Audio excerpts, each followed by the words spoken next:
तो जय जोहार, जय छत्तीसगढ़ संगवारी हो। आशा करता आप सब बढ़िया हो, मस्त हो, हमन भी बढ़िया है। और मोर यूट्यूब चैनल मुस्कानी सब में आप सबके स्वागत है।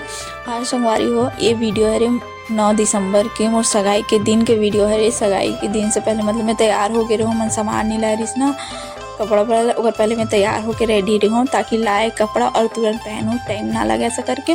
तो तैयार हो रहा हूँ ना, तो मैं फ़ोटो शूट कराती रहूँ। भैया बोली फ़ोटो शूट करा ले, सब तैयार हो ऐसा करके। तो अच्छा से फ़ोटो खींचे है भैया। और हमारी सगा हरे